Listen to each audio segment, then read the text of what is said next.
آخری چراغ۔ پرانے زمانے میں ایک وادی کے کنارے ایک چھوٹا سا گاؤں تھا، چراغ پور۔ یہ گاؤں دن میں بالکل عام لگتا تھا، مگر رات ہوتے ہی یہاں کی خاموشی عجیب ہو جاتی۔ لوگ کہتے تھے یہاں رات کو آوازیں آتی ہیں۔ گاؤں کے بیچ ایک پرانا راستہ تھا، اور اس راستے کے آخر میں ایک ٹوٹا ہوا گھر۔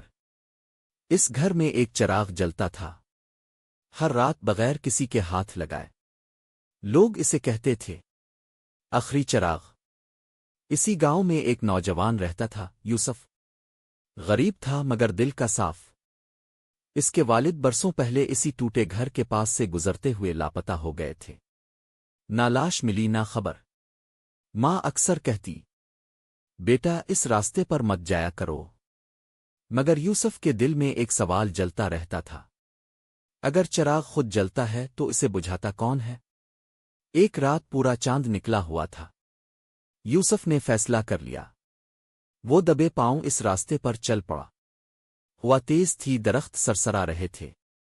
جیسے ہی وہ ٹوٹے گھر کے قریب پہنچا، چراغ کی لو اچانک تیز ہو گئی، اور اسی لمحے اس نے سنا، یوسف واپس چلے جاؤ۔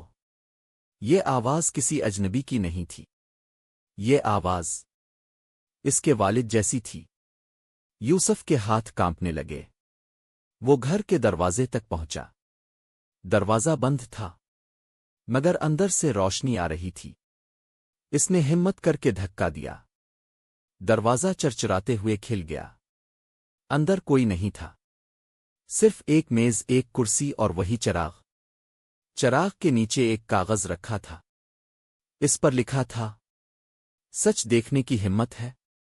اچانک دیواروں پر تصویریں چلنے لگیں، جیسے کوئی خواب۔ یوسف نے دیکھا گاؤں والے کسی کو گھر میں بند کر رہے ہیں۔ وہ شخص چیخ رہا ہے، اور چراغ جلایا جا رہا ہے۔ ایک آواز گونجی، یہ چراغ قربانی سے جلتا ہے۔ یوسف پیچھے ہٹ گیا، اس کا سانس رکنے لگا۔ یوسف بھاگ کر گھر آیا۔ ماں جاگ رہی تھی، اس نے سب بتا دیا۔ ماں رو پڑی، پھر بولی تمہارے والد نے گاؤں کا راز جان لیا تھا۔ وہ چراغ بجھانا چاہتے تھے، اس لیے وہ واپس نہیں آئے۔ یوسف کی آنکھوں میں آنسو اور غصہ دونوں تھے۔ اگلی رات گاؤں میں اعلان ہوا، چراغ کی روشنی کم ہو رہی ہے، اگر چراغ بجھ گیا تو گاؤں پر آفت آ جائے گی۔ لوگ خوف زدہ تھے۔ یوسف سمجھ گیا اب کسی اور کی قربانی ہونے والی ہے۔ یوسف پھر اس گھر میں گیا۔ چراغ کمزور تھا۔ اسی وقت ایک سایہ ابھرا۔ یہ اس کے والد تھے، کمزور مگر زندہ۔ انہوں نے کہا چراغ جھوٹ سے جلتا ہے، اگر سچ بولا گیا تو یہ بجھ جائے گا۔ اگلی صبح یوسف نے سب کو جمع کیا۔ اس نے سچ بتا دیا۔ پہلے لوگ ہنسے، پھر چراغ خود بخود بجھ گیا۔ آسمان گرجا، زمین کانپی، لوگ ڈر گئے، مگر کوئی آفت نہیں آئی، صرف خاموشی آئی۔ چراغ پور آزاد ہو گیا، ٹوٹا ہوا گھر گر گیا، اور یوسف کے والد آخرکار گھر واپس آ گئے۔ آخری پیغام۔